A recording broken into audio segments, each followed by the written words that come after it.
Her mother entered the country club with pride. Moments later, she was shamed in front of billionaires. What her son, the CEO, did in response. No one saw it coming. The valet barely had time to reach the door before Gloria Samuels gracefully stepped out of a sleek black Lincoln Navigator, clutching her leather handbag tightly. She didn't wear flashy brands, but everything about her appearance radiated class, crisp lines, polished fabric, and confidence in every step. Her wide-brimmed white hat, accented with a ribbon matching her shoes, was the type her late husband always admired, an elegant church hat. Under a cloudless sky, Greenwich Country Club rested in quiet luxury. Her son, Derek, had said it would be a simple lunch. "Nothing fancy, Ma, just a small toast after the signing," he'd said. Gloria was proud of the empire he'd built from a modest warehouse in Trenton into a coast-to-coast logistics network. Today, that empire was joining with the Hathaway Group, a legacy brand with old money and powerful roots. But none of that mattered to Gloria. She was there for her son, because he asked her to be. She had barely climbed the marble steps when a woman in a navy uniform stepped directly in her path. "Excuse me," the woman said, without even a polite smile. "Staff and deliveries go through the back." Gloria paused, confused. "I'm here to have lunch with my son, Derek Samuels." The woman didn't budge. "If you're with catering or housekeeping, the service entrance is on the left. It's policy." Gloria took a deep breath. She was used to mistaken assumptions, but they never hurt less. "I'm not staff. I'm a guest," she said calmly. Across the courtyard, Derek had just lifted his glass for a toast. As he looked across the lawn and saw the exchange, and the woman's posture, something inside him tightened. "You can check the guest list," Gloria said gently. "My name is Gloria Samuels. My son is one of the co-owners." Before the woman could react, a cutting voice echoed across the patio, sharp and cold.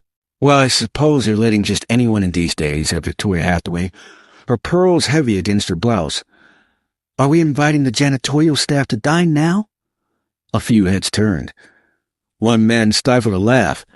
Derek, still holding his champagne, lost his smile in an instant. He placed the glass down slowly. Everyone nearby noticed the shift in his demeanor. Bradley Hathaway, the youngest of the family, gave a strained chuckle. "She's probably just kidding," he offered, but Derek wasn't listening. He was already walking. Gloria looked up. Her face remained calm, but her grip on her purse tightened. Victoria was already strolling away, indifferent to what she'd said, as if it were just another casual insult in a life of entitlement. Derek reached his mother, gently placed a hand on her shoulder, and looked into her eyes. "You okay?" She nodded slightly. "I don't want to cause a scene." "I know," he said, "but I will." He turned to the staff woman. "You just disrespected my mother, the most important person in this room." The woman's mouth opened, but no words followed. Her face flushed with embarrassment. Derek didn't raise his voice. He didn't need to. He led Gloria back to the SUV, opened the door himself, and helped her inside. She grabbed his arm before he closed the door. "Don't let this ruin your big day," she said. He gave her a firm look. "You're the big day." Then he gently shut the door and headed back up the steps, calm on the outside, but seething within. What he did next sent shockwaves across boardrooms, headlines, and elite circles nationwide. Inside the dining hall, Derek's seat remained empty. The pen set beside a thick stack of final agreement papers sat untouched. Months of negotiations, revisions, and planning, all for this moment. A champagne tower sparkled beside the windows. Everything was ready, except for Derek. The mood shifted as soon as he re-entered. There were no outbursts, just that thick silence, tense, expectant, and heavy. "Everything all right?" asked Preston Ward, the Hathaway Group's general counsel. His tone was calm, but clearly strained, like a man aware of an incoming storm, but unsure of where it would hit. Derek took a moment, scanning the room. The board. The lawyers. The Hathaway family. Then his eyes settled on Victoria. She was still sipping wine, legs crossed, seemingly unbothered, as if nothing had happened. She looked untouchable. Untouchable and confident that the deal was sealed. Derek walked to his chair, placed his hands on the back, but didn't sit. I have something to say, he said. Heads turned. The air turned still. You all know how much this merger meant. Not just for these companies, but for our industries, for the country's supply infrastructure. It was a generational opportunity. He paused, locking eyes with several people. But I won't be signing. The silence broke in waves, soft murmurs, startled gasps. Wait, what? Victoria turned sharply. Now. Excuse me? Derek nodded. Excuse you, indeed. Is this some kind of strategy? Preston asked. If there's a concern, we can return to the table. Derek didn't sit in the signing chair. He moved to the seat furthest from the deal's documents. There is no table left, he said. Victoria gave a light laugh. Let's not blow a minor mix-up out of proportion. I didn't recognize the woman, that's all. He blinked slowly. That woman is my mother. Yes, I understand now, Victoria replied, trying to keep her tone even. But surely— No, Derek interrupted, voice calm but firm. You knew what you were doing. You meant every word. Preston cleared his throat. We've spent millions preparing for this. Both companies stand to lose. Derek leaned back, unfazed. Then I'll see you in court. Good luck explaining to a judge why insulting my mother was part of your business model. Don't be emotional, Victoria muttered. That was the final straw. Derek leaned forward, laced his fingers together. You think I built this company from a cozy office? I loaded those trucks, Victoria. I drove those routes before dawn. I handled payroll on a plastic table because we couldn't afford an accountant back then. I watched my mother ride the bus to clean strangers' homes just so we could keep our lights on. So when she walks into this place, wearing her Sunday best and holding her head high, and you humiliate her, you humiliate me. Nobody said a word. Then Derek stood up again, firm. There are deals you lose sleep over not signing. This isn't one of them. And just like that, he walked out. No contract, no folder, no handshake. Just silence. But by morning, that silence had become impossible to ignore.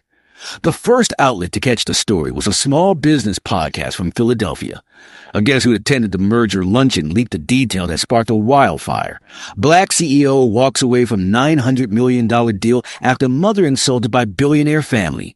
That headline alone was enough to ignite a media storm. By noon, Tech Pulse, Forbes, and Business Today had picked it up. By evening, cable networks were already dissecting the moment from every angle. It wasn't just the collapse of a major deal that had everyone talking. It was why the deal had collapsed. A camera spotted Derek Samuels the next morning walking into his Manhattan headquarters. No security team, no designer sunglasses, just him, coffee in hand, giving his usual nod to the receptionist. Reporters shouted questions. Was it true the deal ended because of Hathaway remark? Do you regret walking away from $900 million? He didn't answer. Not yet. Inside, his team was already overwhelmed with calls. Some investors were confused, others outraged. But surprisingly, a huge number were supportive. Their inboxes overflowed with messages from CEOs, teachers, warehouse workers, and veterans, all echoing the same message, thank you for standing up. That afternoon, Derek held a press conference. No flashy setup, just a podium, a folding table, and 24 reporters squeezed into a room built for 10. He stepped up to the mic, looking tired but unshaken. I didn't walk away because of money, he began. I walked away because once you let disrespect into the room, it spreads. I wasn't raised like that. And I won't build a legacy on silence. A CNBC reporter asked directly, did Victoria Hathaway actually make the comment? He didn't hesitate.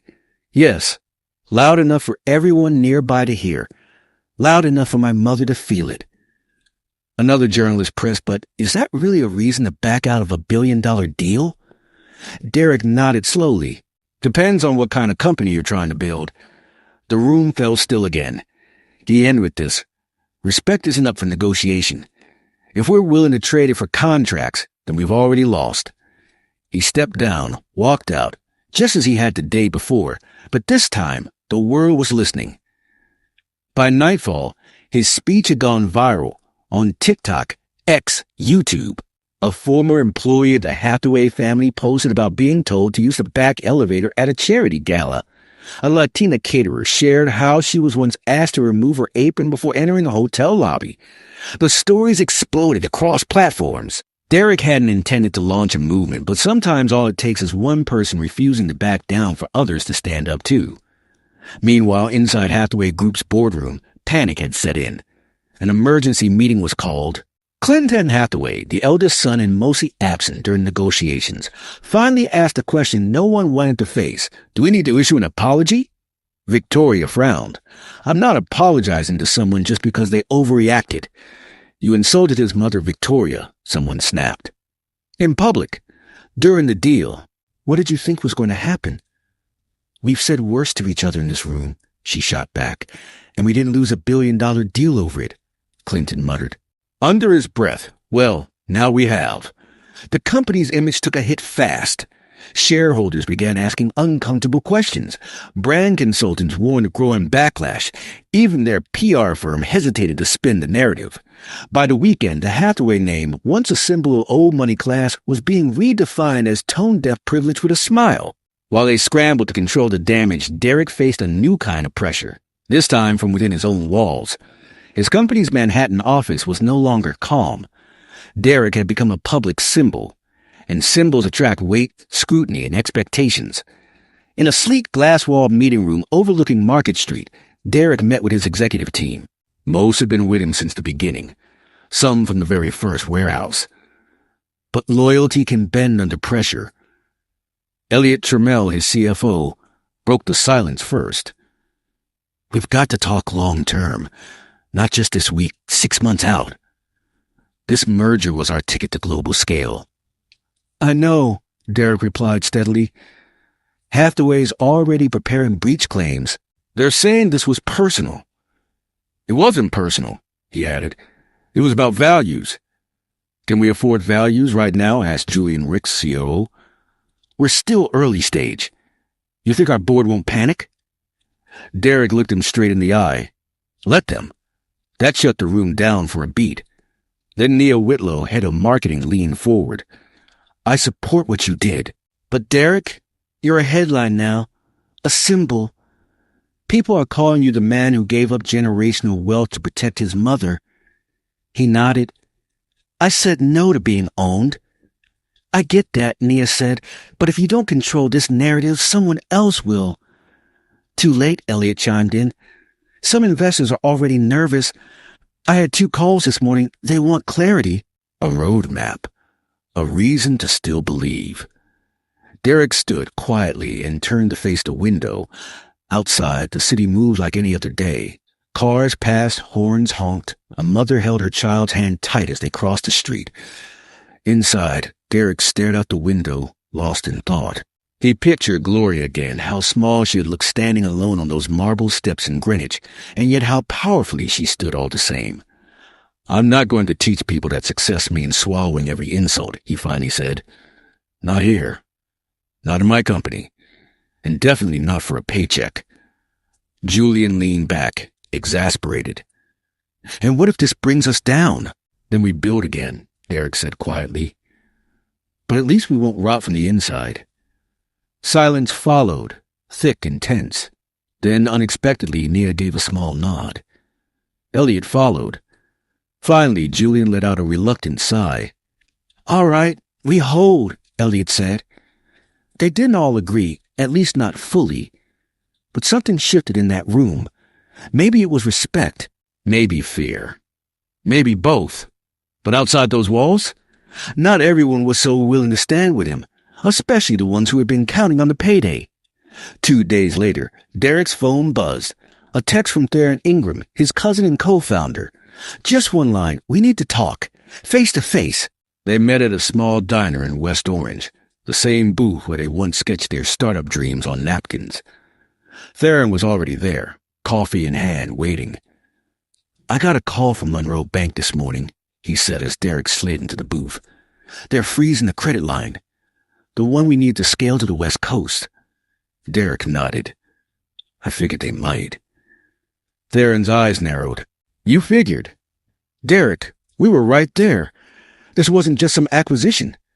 This was our shot, our family's future. And I wasn't going to let that future be built on top of my mother's humiliation, Derek answered steady. Theron shook his head. You ever stop to think maybe it wasn't your fight to take? She wasn't fighting, Derek said, leaning in. She was being trampled. Theron sighed. This isn't Trenton, Dee. You made a call, for all of us, and now people are saying you did it for the spotlight. I did it because I wasn't raised to sell my name for a chair at someone else's table. Theron leaned back, jaw tight. Well, lucky for you, the world sees you as some kind of hero. You better hope that lasts. Derek stood, tossing a $20 on the table. And if it doesn't, I'll still sleep just fine. But even he knew the real storm hadn't hit yet. Not until the Hathaways made their next move. At the Hathaway estate in Greenwich, built like a fortress, all stone walls and perfectly trimmed hedges, the air inside the study was heavy. No one touched the wine that had been poured. Victoria Hathaway sat at the head of the long table, fingers laced under her chin. Her face gave away nothing. Clinton, her eldest, paced. Bradley stared at his phone, visibly anxious. Only Eleanor Wynne, their crisis PR consultant, spoke with any ease. We need to issue a statement, she said. Brief. Acknowledge the incident. Express regret. Reaffirm shared values. Victoria scoffed. Values? That woman looked out of place. That's not my fault. Elena blinked once, slowly. You just said that. Out loud, in front of your children, while I'm trying to protect your legacy? Clinton stopped pacing. Mom, Derek walking away already torched interest in our tech investments. Do you even get how serious this is? He'll come back, Victoria said with cool certainty. They always do. Pride does not last a dry bank account. Elena closed her binder with a snap. You don't get it. This isn't about the deal anymore. This is cultural. He hit a nerve. Bradley finally looked up. People are calling him a hero, quoting him like he's the next Malcolm X. They'll forget by next week, Victoria said, waving a hand. Clinton looked at her like she was fading, an old portrait peeling at the corners. No, they won't. Right now, you're the face of elite racism across the internet, and you haven't even said sorry. I'm not apologizing for having standards, she replied coldly. Then we're finished, Clinton said. You've already cost us this deal. I'm not letting you destroy the whole brand. Victoria turned her gaze on him. So now you're on their side? No, Clinton replied. I'm on the side of reality. The room fell quiet. Victoria's empire, built on pristine manners and untouchable grace, was unraveling. Because all the press statements in the world couldn't erase her voice, her tone, and the pain etched on Gloria's face that day. Eventually, the Hathaways released a public statement. It was hollow, just legal speak and vague regret. The Hathaway Group regrets the miscommunication that led to the premature termination of the proposed merger. We remain committed to values of inclusion and mutual respect. Derek didn't issue a public reply, but his silence spoke volumes. Instead, he kept working, expanding operations, hiring new staff, building, letting his actions talk. Journalists dug into his past. A photo surfaced of young Derek hauling delivery crates through the Bronx. A quote from an old teacher resurfaced. He'd stay after class reading business books while everyone else went home. Even an old podcast clip began making rounds. I'm not trying to be part of someone's club. I'm building my own house. Meanwhile, Gloria Samuels had quietly become a public figure in her own right. She appeared briefly on Morning Update, sitting in a plain chair, hands folded gently. I didn't ask for any of this, she said. But I raised my son to speak when silence cost too much. The host asked if she'd have preferred he signed the deal anyway. She gave a warm but firm smile. Some money comes with chains. I'm too old for chains. That quote went viral. Influencers stitched it. Entrepreneurs referenced it. Even some corporations began pulling back from Hathaway partnerships, not because of Derek, but because Victoria had become a symbol of everything wrong with old power in the modern age. In a world where perception often moves faster than truth, Victoria's image had become too toxic to untangle. And yet Derek didn't gloat. He showed up for work, met partners, grew the business, and every Sunday without fail brought his mother banana pudding and fresh gardenias from the same Trenton bakery she loved. But just as things began to settle, the phone rang, and what came next wasn't about what Derek had walked away from. It was about what someone else had just uncovered. The call came just after 8 p.m. on a quiet Wednesday night. Derek was alone in his office, poring over projections. The building was nearly silent, with cleaning crews softly sweeping through the lower floors. He almost ignored the call when he saw a blocked number flash on the screen. But something in his gut told him to answer. "Mr. Samuels," the voice began, sharp, gravelly, the kind of voice that sounded like it had smoked for 40 years and quit yesterday. "I'm not calling to cause trouble. I'm calling because you deserve to know what's coming." Derek sat up straighter. "Who is this?" "I worked on the Hathaway's acquisition team for over 15 years. Legal side. You're not the first name they've tried to erase when it got inconvenient." "Erase?" "They're getting ready to countersue," the voice continued. "Right now, they're combing through your old filings, your seed funding rounds, looking for anything they can twist. They're building a case that paints you as unstable, emotional, a risk. The guy who blew up a deal over politics and cost everyone money. They want the world to forget why you walked away in the first place." Derek leaned back, eyes locked on the window beyond his office. "And why are you telling me this?"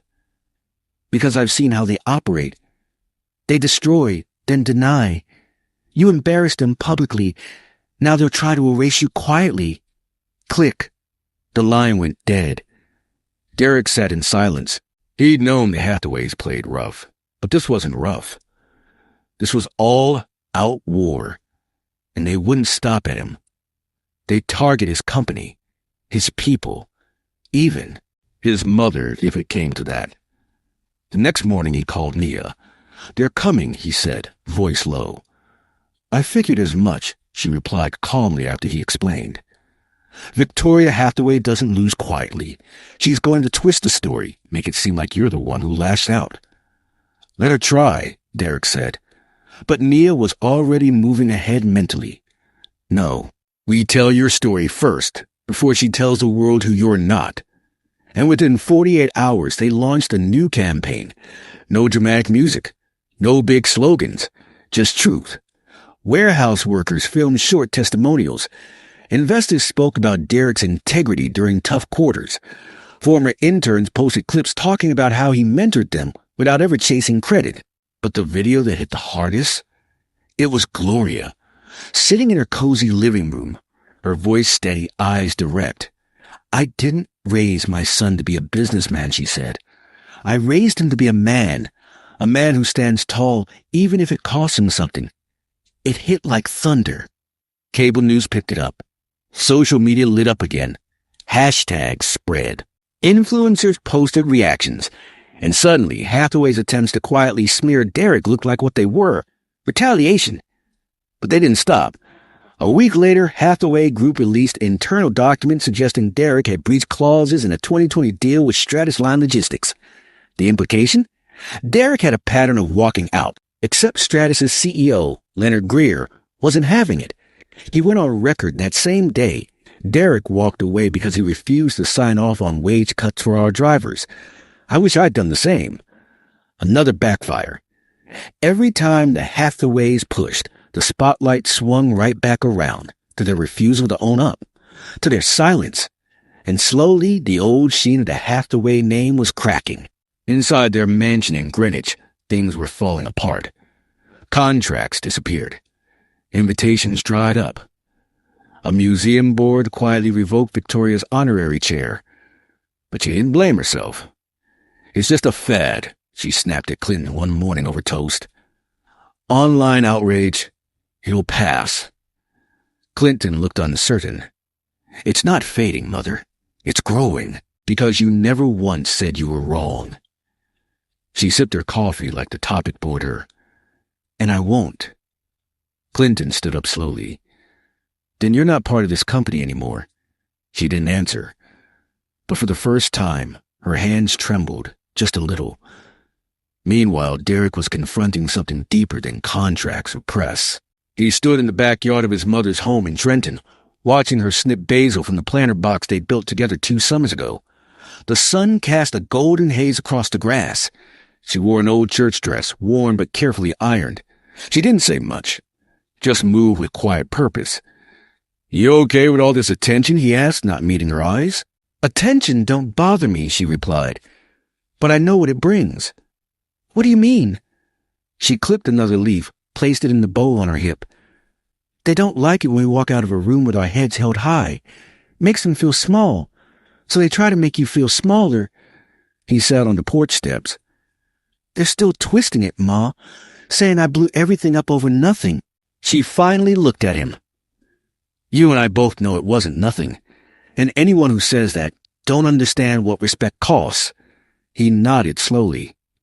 "Theron's still upset. Feels like I took something away from the family." Gloria walked over and settled beside him on the steps. "Every family's got storms. But if you've been in the middle of one, what do you pass on to those who come after you? I just wanted to protect you." "And you did," she said. "But this isn't just about me anymore. It's about what you represent. Don't run from that." He let those words settle. That night, back in his Jersey City apartment, he watched the news segment replay his now viral press conference. He hated hearing his own voice, too rehearsed, too clean. That wasn't how he'd grown up talking. But now the world treated his words like gospel. His phone buzzed. A text from Leonard Greer, D.C. Council wants to meet. They're building a panel on ethical business. They want you to lead. Derek stared at the screen. He'd never asked for this. He just wanted to build something solid, something honest. But now his story had become something else bigger, louder, heavier. The next morning he sat with Nia and Julian again.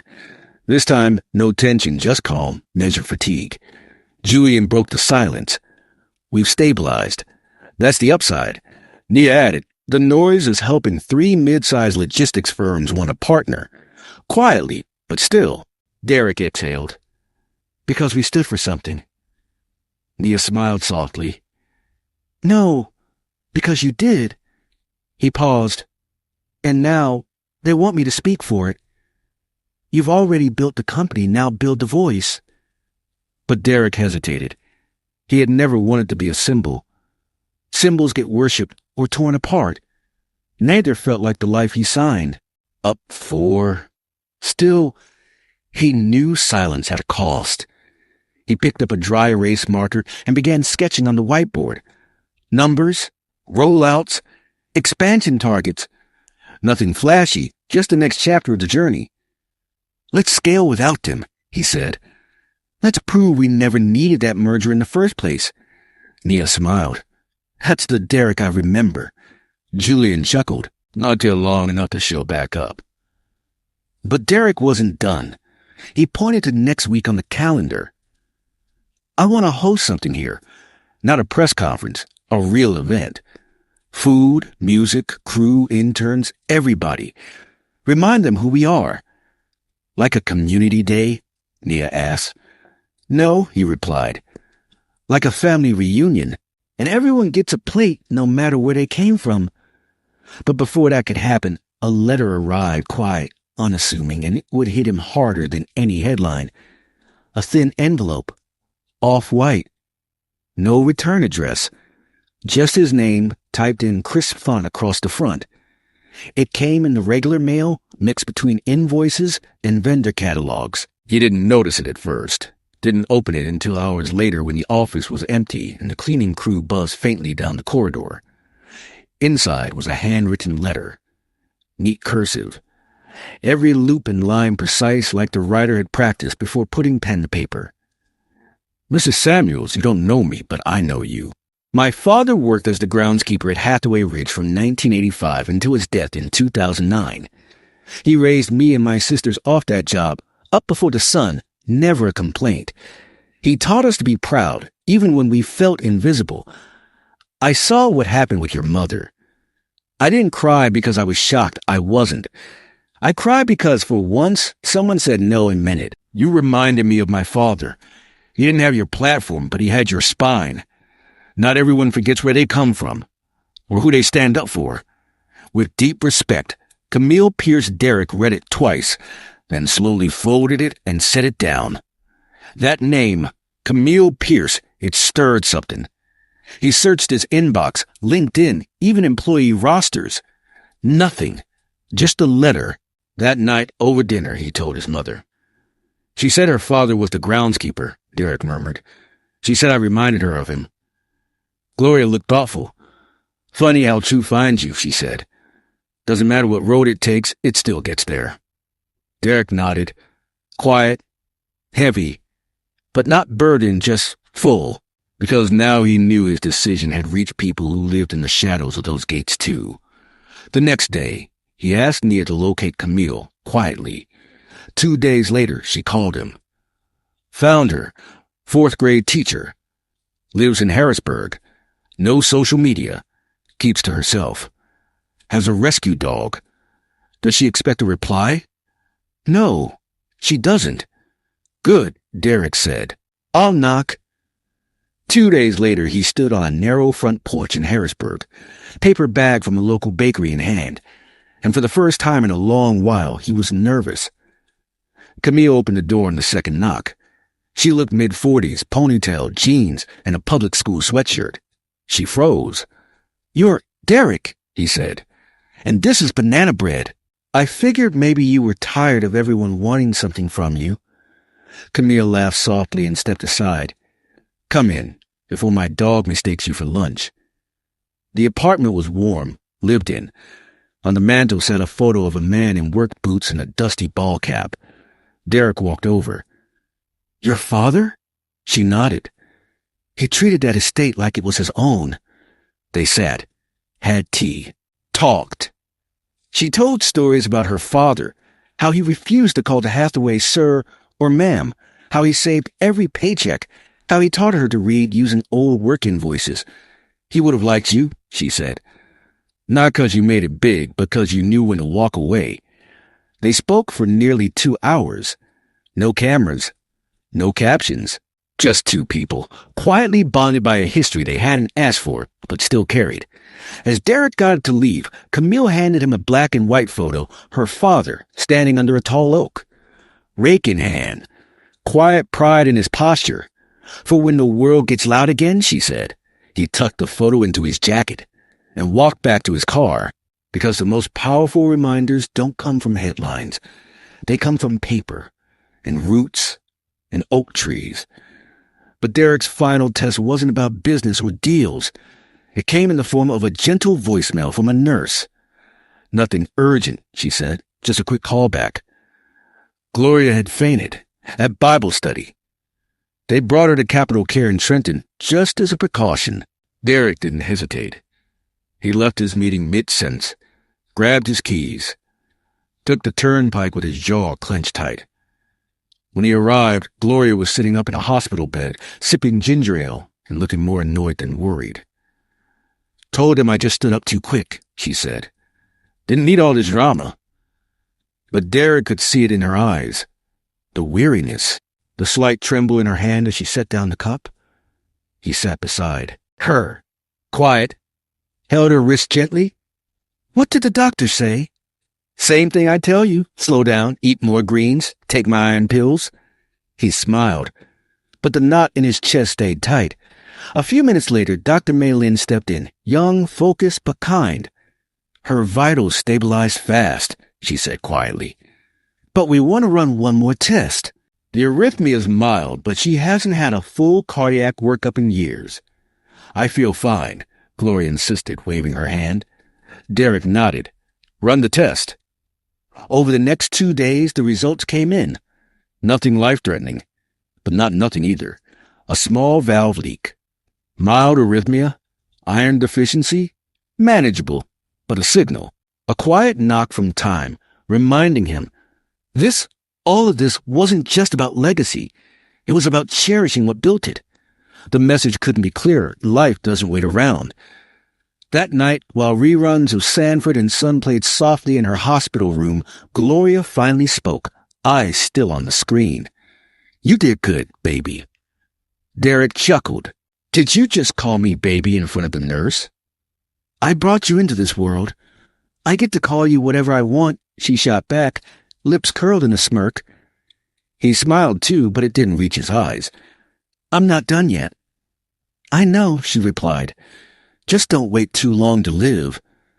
That hit different. He looked at her, really looked, and saw the years, the sacrifice, the grace of a woman who never sought the spotlight, yet had somehow become the soul of a national movement. I've been thinking, he said, about what you told me about legacy and not passing down silence. She turned her head. I want to start something, he continued, a foundation for warehouse teams, drivers, their families, real support, health checks, childcare, tuition funds, not just resources, real help. Gloria's lips curled quiet pride. That sounds like you. I want to name it after you, he said. She coughed to hide the emotion, but her eyes gave it away. You don't have to do that. I do, Derek said, because you built me. Weeks later, the Gloria Initiative was launched. No media circus, no flashy unveiling, just a clean website, a heartfelt intro video, and 3 nonprofit partnerships to start. It caught fire. Local outlets picked it up. Then national networks followed. And just like that, the narrative shifted from confrontation to construction, from calling out broken systems to rebuilding something better. At the first community day, Derek stood beneath a white tent beside a long folding table. Kids darted between face-painting booths and food trucks. Warehouse workers chatted with their families, no longer worried about job security, just enjoying the day. He took the mic for a few words. People thought I was crazy for walking away from $900 million, he said. But this, right here, this is worth more than any deal. The applause wasn't thunderous. It was genuine, and that mattered more. As dusk settled and the crowd thinned, Derek looked to the sky, thinking of Camille's father, of the wren of the boardroom, and at the moment he walked his mother out of that country club. That storm had brought him here. But just as peace began to settle, one final message would arrive. Not from the media, not from the press contact, but from a voice he hadn't heard in decades. It came as a voicemail. No warning. Just a blinking dot on his screen after a long day of meetings. Derek played it without thinking, assuming it was a reminder from Julian or a vendor follow-up. But as soon as he heard the voice, he froze. Derek, it's Dwayne. His uncle. His father's brother. The man who disappeared after the funeral. No goodbye. No follow-up. Just vanished. I saw what happened with the deal with your mom. Had to call. I'm proud of you. I'm sorry for a lot. If you ever want to talk, this is my number. That was it. No second call. No follow-up text. Derek stood in place, keys still in hand, eyes locked on the now dark phone screen. The memories hit hard. His dad's hands greasy from fixing the heater. 4th of July ribs wrapped in foil. Then silence. He poured water and sat at the counter. Played the voicemail again. Same voice. Older now, worn. But still him. That night sleep didn't come easy. Too many thoughts, too many old wounds. The next morning, Gloria called. I heard from Dwayne. Derek's grip tightened. He called you too? Left a message. Same as you. I don't know what he wants. She paused. Maybe nothing.